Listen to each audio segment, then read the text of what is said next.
अटल कला साहित्य मंच के सभी सदस्यों को मैं प्रणाम करती हूँ और अपने सभी श्रोताओं को भी प्रणाम करती हूँ। मैं रीना पांडे झारखंड रांची से आज एक सोहर लेकर आई हूँ। अगर ये अच्छा लगे तो प्लीज़ इसे ज़्यादा से ज़्यादा लाइक, शेयर, कमेंट और फॉलो ज़रूर करें। धन्यवाद।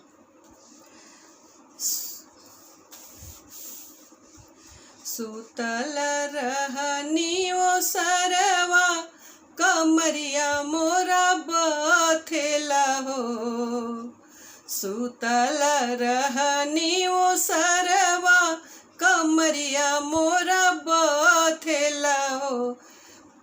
ललना सासू जी से कईनी गोहार नदिया गरजी बोले लियो।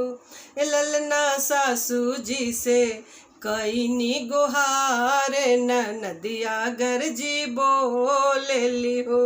ए भौजी कर नई हरवा में फोन नैहर के लोग आवसु हो। ए भौजी कर नई हरवा में फोन नैहर के लोग आवसु हो। ए भौजी कैसन बाड़े नैहर के लोग के हुरे नहीं आवसु हो। एक फोन कैनी नैहरवा मायरिया मोरिया आवेली बहनिया संग आवेली हो। एक फोन कैनी नैहरवा मायरिया मोरिया आवेली बहनिया संग आवेली हो। ललना जामी गईले बाबू नंदलाल महलिया उठे सोहर हो। ललना जामी गईले बाबू नंदलाल महलिया उठे सोहर हो। सासू जे आवस गावत गोतनी बजावत आवस हो। सासू जे आवस गावत गोतनी बजावत आवस हो। ललना एके गोड़े नाचली नदिया बधैया हम ले हब हो।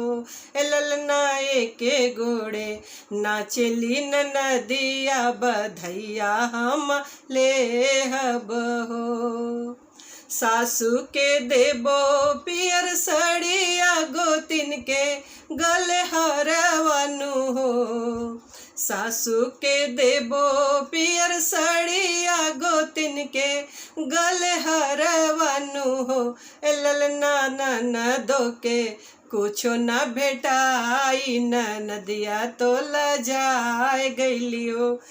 ललना ननदो के कुछो न बेटाई नदिया तो लजाए गईली हो। ननद मना परे बात तरीका लास्ट का